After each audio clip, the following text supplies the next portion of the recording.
Hello guys, welcome to this my channel. स्वागत है आप सभी का मेरे इस चैनल पे।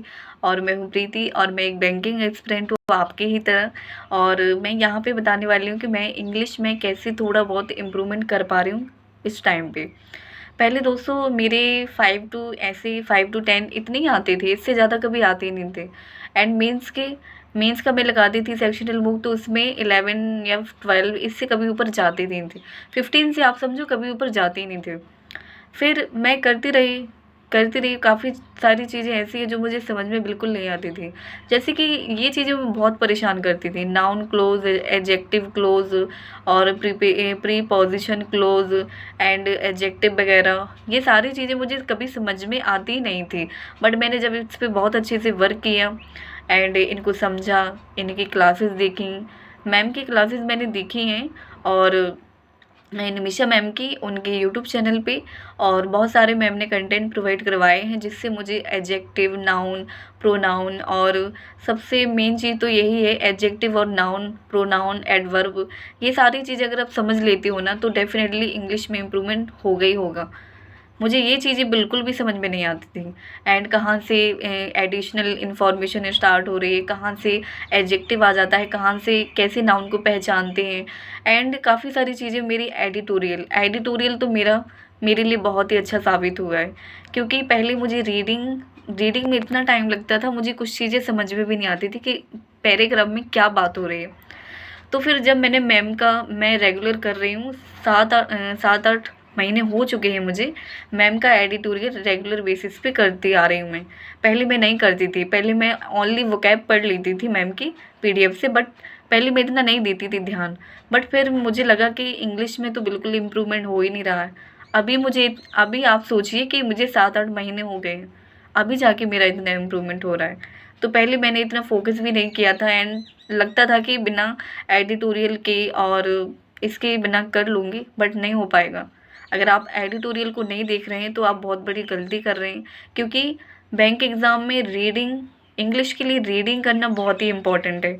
आपकी रीडिंग बहुत ही अच्छी होनी चाहिए, रीडिंग स्किल को बहुत अच्छा कर लीजिए दोस्तों। क्योंकि रीडिंग बहुत अच्छी होनी ही चाहिए। और उससे पता क्या क्या होता है, उससे हमारी हर चीज़ें, जैसे क्लोज टेस्ट हो गए, ये हमारी चीज़ें बहुत अच्छी, इसमें हमें बहुत इम्प्रूवमेंट देखने को मिलता है। और बहुत सारी चीज़ें हमारी ऑटोमेटिकली इसमें कवर हो जाती है, रीडिंग से हमारी बहुत सारी चीज़ें कवर हो जाती हैं। और रीडिंग करेंगे तो हमारी चीज़ें बहुत अच्छी होंगी। तो मैं आपसे ये कहना चाहती हूँ कि अगर आप रीडिंग नहीं करते हो ना तो प्लीज़ रीडिंग स्टार्ट कर दीजिए। रीडिंग बहुत ही इंपॉर्टेंट है, अगर आप इसको इग्नोर करोगे तो रीडिंग आपकी बिल्कुल भी अच्छी नहीं हो पाएगी। एंड आप सोच रहे हो कि इंग्लिश को बहुत अच्छा कर लोगे, आप विदाउट रीडिंग आप बिल्कुल भी अच्छा नहीं कर पाओगे। तो मैं आपसे ये कहना चाहती हूँ कि आप एडिटोरियल को स्टार्ट कर दीजिए। मैम डेली बेसिस पे करवाते हैं सुबह 7 बजे, और एडिटोरियल करवाते हैं। मैं तो रिकॉर्डिंग देखती हूँ क्योंकि मुझे सुबह इतना टाइम नहीं रहता कि मैं देख पाऊँ। तो मैं इसके बाद सुबह मैं क्या करती हूँ, सुबह मैं क्या कहती करंट अफेयर्स पढ़ती हूँ और एक इंग्लिश का सेक्शनल मॉक देती हूँ। बस मैं इतने कर पाती हूँ। इसके बाद फिर मुझे खाना बनाना पड़ता है और कोचिंग होती है बच्चों की, तो मैं वो देखती हूँ।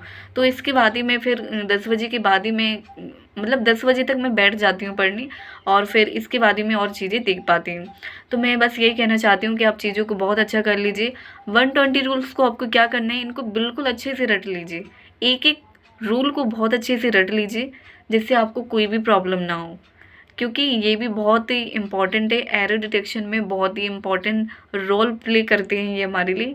तो आप इसको बहुत ही अच्छा कर लें। एंड बस मैं आपसे यही कहना चाहती हूँ कि इंग्लिश को इम्प्रूव करना है तो प्लीज़ रीडिंग पर ज़रूर फोकस करें, और डेली बेसिस पे आप सेक्शनल मूक ज़रूर लगाएं। और बस मैं ये कहना चाहती हूँ कि बस ऐसी तैयारी करते चलिए, देखना एक दिन ज़रूर आपका इम्प्रूवमेंट इसमें दिखेगा। अभी नहीं दिखेगा तो बाद में ज़रूर दिखेगा।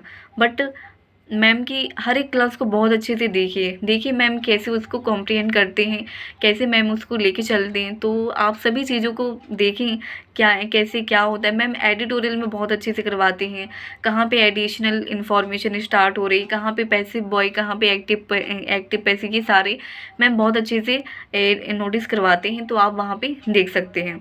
तो मैम की एडिटोरियल क्लास करना स्टार्ट कर दीजिए, 120 रूल्स बहुत अच्छे कर लीजिए। और मैम पीडीएफ भी प्रोवाइड करवाते हैं, आप सेल्फ भी करना स्टार्ट करें। सेल्फ से भी आप करें जिससे कि आपको पता चले कि आप कर पा रहे हो नहीं कर पा रहे हो। मॉक टेस्ट तो आपको लगाने क्योंकि वहाँ पे भी बहुत ज़्यादा इम्प्रूवमेंट देखने को मिलता है। मॉक टेस्ट से ये रहता है कि हमारी कितनी हम कहाँ पे कितने वीक रह गए हैं वो चीज़ें हमें वहाँ पे पता चल जाती हैं। बट PDF से करना आप ज़रूर करें। मैंने PDF को जब से लगाना स्टार्ट किया है ना, जब से मुझे बहुत सारी चीज़ें ऐसी हैं जो नहीं पता थी वो भी मुझे समझ में आने लगी हैं। तो PDF को भी आप सॉल्व ज़रूर करें। मैम डेली बेसिस पे PDF करवाती हैं तो देती हैं मैम, तो आप उसको ज़रूर करें। तो मैं बस ये कहना चाहती हूँ कि इंग्लिश को हम इम्प्रूव कर सकते हैं। और देखिए दोस्तों, एक चीज़ हमेशा याद रखें, इंग्लिश हमें टारगेट मेरा क्या है, मैं इंग्लिश को केवल इसलिए टारगेट कर रही हूँ क्योंकि मुझे सारे एग्ज़ाम देने हैं। और RRB क्लर्क में भी मैं इंग्लिश को ही प्रेफर कर रही हूँ क्योंकि इंग्लिश हम अवॉइड नहीं कर सकते इसको। अगर अभी कर देंगे तो बाद में तो हमें फेस करना ही करना है, तो अभी क्यों छोड़ें। तो इस वजह से मैंने इंग्लिश को ही प्रेफर दिया। मैं इंग्लिश को ही, अगर मेरा प्री निकलता है तो मैं मेंस में इंग्लिश को ही रखूँगी, मैं हिंदी को नहीं लूँगी क्योंकि इंग्लिश को ही लेके चलना है मुझे, क्योंकि इंग्लिश ही मुझे बहुत अच्छी करनी है। एंड इसको ऐसे तो लेके चल नहीं सकते हैं कि इंग्लिश को छोड़ देंगे, तो ऐसा हो नहीं सकता है। तो बस मैं ये कहना चाहती हूँ कि इंग्लिश पे रीडिंग बहुत अच्छे से करें और इम्प्रूवमेंट आप भी कर सकते हैं जैसे मैं कर पा रही हूँ। और रीडिंग पे बस मैं कहना चाहती हूँ कि रीडिंग पे बहुत अच्छा फोकस करना आप लोग, और PDF वगैरह भी आप बहुत अच्छे से सॉल्व करें। और देखें, पहले खुद से सॉल्व करना स्टार्ट करें और फिर देखें कि आप क्यों इसको कॉम्प्रिहेंड नहीं कर पा रहे हो। एंड फिर धीरे धीरे सारी चीज़ें आपसे कॉम्प्रिहेंड होने लगेंगी। बस पेशेंस रखना और करते जाना, बस यही मूल मंत्र है हमारे सक्सेस का, और एक दिन हम ज़रूर सफल होंगे। तो गाइज़, ये मेरे YouTube चैनल, अगर आपने अभी तक मेरे इस चैनल को सब्सक्राइब नहीं किया है तो कर लें, जिससे कोई भी नोटिफिकेशन आपसे मिस ना हो, और ऐसा ही अपना सपोर्ट बनाए रहें। Thank you guys, thank you so much.